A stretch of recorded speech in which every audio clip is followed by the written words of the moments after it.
Hey friends, so I just wanted to talk to you guys. Something came up lately.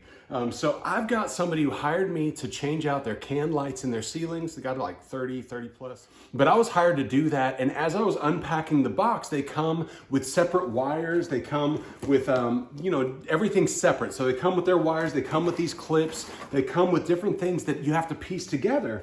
But as I was thinking, it reminded me of something that happened a little while back. A buddy of mine was building his miter stand. And as he was building it, he was unpacking it, unboxing it, which is good practice. And so as he was doing that, he got called away. He had something unexpected come up. And so I jumped in. I said, hey, man, I'll take care of that. You go be home, take care of what you have. And so as he was going, he was taking the box with him.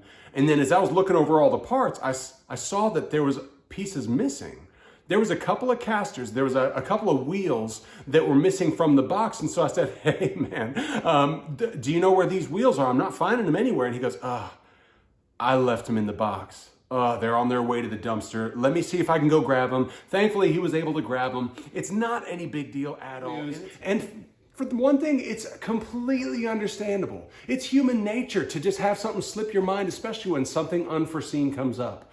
But it highlights a principle about focus that I think is irreplaceable. Was whenever you have a project, big or small, it's always good to move from stage to stage to stage, making sure that the previous stage is complete instead of transitioning too early.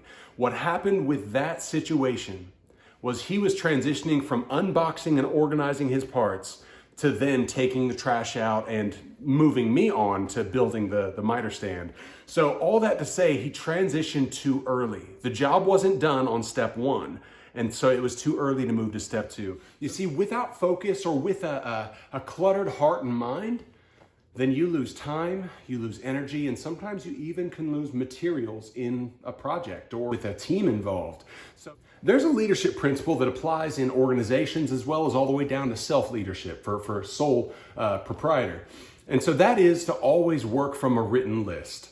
Now, there's a lot of benefits to that, but the primary one is focus. When I'm always working from a written list, that means I'm not having 30 stray thoughts coming in and out of my ear, in and out of my head, and I'm just letting the tail wag the dog and going from everywhere. I'm not doing that. No, when I set out my day, when I'm planning out my project day, you know what your projects are, and you can lay it out. Say, hey, I'm gonna get project 1 done. I'm gonna get project 2 done, and in the meantime, in between all of these tasking that's required for these projects, I'm gonna be working on project C, and in the background, D through Z is going to be in the background because I've used my executive reasoning, my cognitive thought to build that list and say, this is top.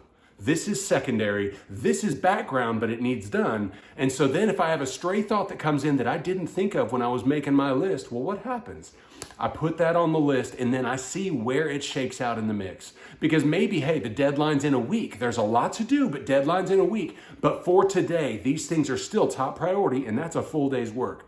Well, okay, it's still on the list, but it's underneath. And then I can plan it out for tomorrow or the next day or on Monday. I can plot it out accordingly. If I'm not doing that, then there's the chance that I will be spinning around in circles, letting the tail wag the dog, so to speak, and I'm letting my time, energy, and sometimes my materials suffer for it, especially if you're managing a team or collaborating or overseeing people.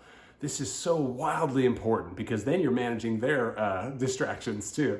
But all that to say, if we're not doing something to that effect, then we will be losing time, energy, and attention. And I felt like it was such a beautiful, simple illustration of the building of that table miter saw stand. So if you are managing a project, it could be building a bookshelf. I mean, you don't need to hire a handyman per se to come and build an office chair or to come and assemble a work desk that's in a box. You don't per se need that because the instructions lay out everything that it needs and usually provides all the tools that go with it.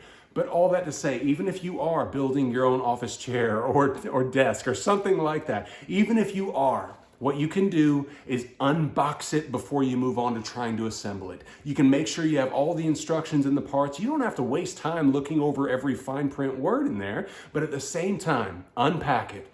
Then start with step 1 and just build it the way it should be. Because unless you're doing excess reading in the instructions, you're not wasting any time doing it, and you are likely saving yourself time, energy, and sometimes even materials, worst case scenario. Appreciate you guys. Talk to you soon.